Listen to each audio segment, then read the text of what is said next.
So in today's video, I'm sharing how to get over a breakup and attract somebody better, because I want you to have the relationship you deserve, not the one you're settling for.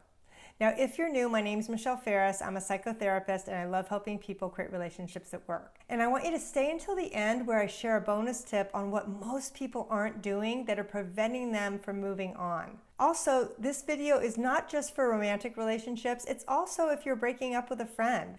So the first thing you need to do to get over a breakup is you need to stop obsessing about them. So when a relationship has ended, it's natural to think a lot about that other person and to go into a grieving process. But what we don't want to do is we don't want to get into obsessive thinking where we're constantly thinking and ruminating about what happened, because that's only going to increase your desire to get back together, and that's not always what needs to happen. Instead of hyper-focusing on the good parts, I want you to look at all of the relationship. What worked? What hurt? Because that's going to give you a more balanced view of the other person, and that's going to help you stop obsessing. The next part is I want you to catch yourself when you're starting to obsess. You need to change courses and do something different. Listen to a podcast, get into a chore around the house, make a call to a friend. Do something to distract yourself, because you don't want to be ruminating about the relationship every waking moment, because it's going to make it harder for you to heal. Now, if you've ever obsessed about a partner, say me too in the comments. I'm right there with you, but these suggestions are going to help. So the next thing you need to do for how to get over a breakup is you need to feel the feelings.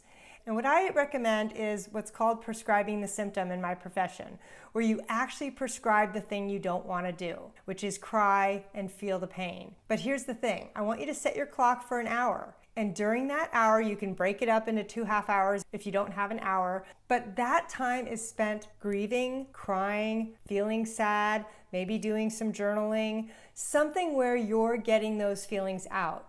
And sometimes when we prescribe the symptom, we can't feel anything. We realize, oh my God, I don't have access to my feelings. That's okay. That's when you might want to do some writing, listen to a song that reminds you of the person.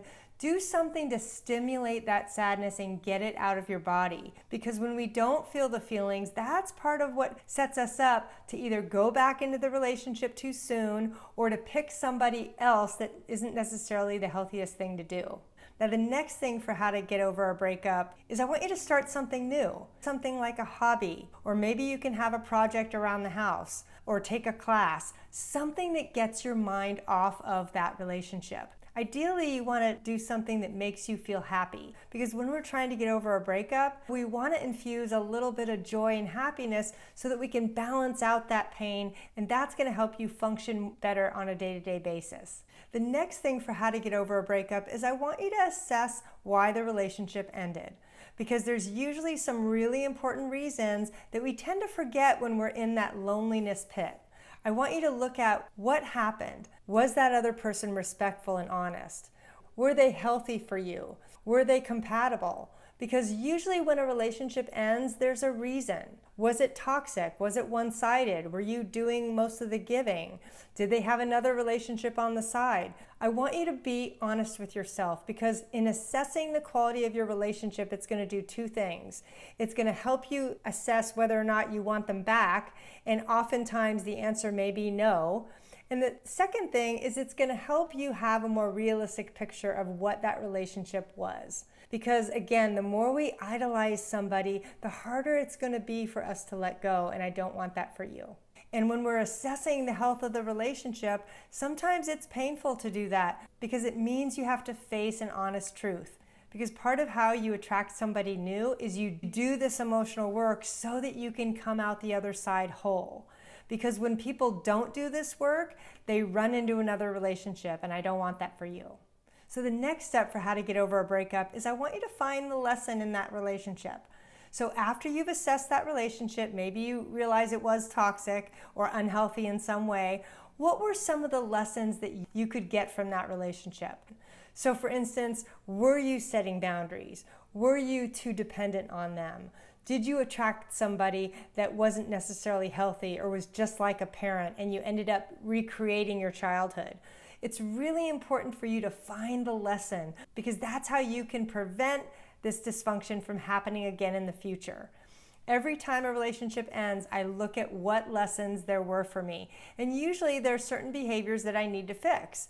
It's not always about who I attracted, it's also about my own relationship behavior. So it's really important for you to find the lessons so that you can grow and heal. So the next thing you need to do for how to get over a breakup is I want you to create some closure, because most of us need that. And the mistake we make is we think we need to go to that partner or the other person to get that closure, and that's not necessarily the healthiest thing to do, especially if the person is toxic or gaslights you or is abusive in any way. That's when you absolutely cannot go back to that person to get closure, because they're most likely not going to validate you in any way.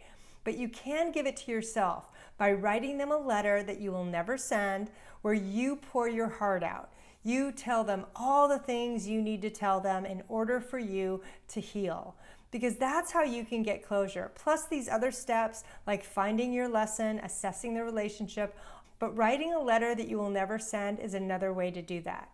Some people also like to build an altar where they have pictures, where they grieve, and that can be another way to create closure. So the next thing for how to get over a breakup is you need to get plenty of support, because family and friends aren't always the best choice. Sometimes they burn out, especially if it's been a toxic relationship and they're tired of hearing it, or they think you should be over it by now. Those aren't really helpful forms of support. So what I always recommend is therapy is great, getting peer support is great, Al-Anon, Coda, those are both 12-step programs that deal with relationship issues based from childhood. Or you can find a support group that's centered on separation or divorce. You need to get the targeted support you need in order to heal. And part of that is being with other people who are going through the exact same experience, because that's how we feel seen and heard, and that's what I really want for you. So here's your bonus tip. What most people don't do when they're trying to get over a breakup is they don't give themselves enough time to heal and stabilize emotionally. So they get into another relationship because they're lonely and they can't be alone. The problem is that the minute you do that, that stops you being able to really do this kind of healing. Because if you can feel the grief and feel the pain and assess your relationship and find the lesson, you will come out the other side healthier. And stabilizing yourself means getting yourself grounded again, where you aren't looking for someone else to complete you. You can stand on your own 2 feet. You can cultivate friendships, have hobbies, spend time with family if that's appropriate, and have a full life outside of just having a relationship. Because that is a healthy ideal that we all strive for. It's not perfect, but if you can stabilize yourself emotionally and feel grounded before you get into the next relationship because you've done this healing work, you're going to be able to attract somebody better because you're going to be in a better place. And like tends to attract like. The healthier you are, the healthier partner you're going to be able to pick in the long run. Now, the next thing I want you to do is I want you to go watch my video on how to let go of somebody you love, because that's your next step. Thanks so much.